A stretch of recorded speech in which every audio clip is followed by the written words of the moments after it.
وما من دابة في الأرض إلا على الله رزقها ويعلم مستقرها ومستودعها كل في كتاب مبين.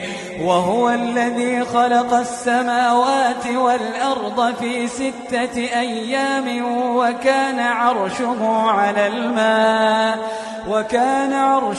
على الماء ليبلوكم أيكم أحسن عملا. ولئن قلت إنكم مبعوثون من بعد الموت ليقولن الذين كفروا إن هذا إلا سحر مبين.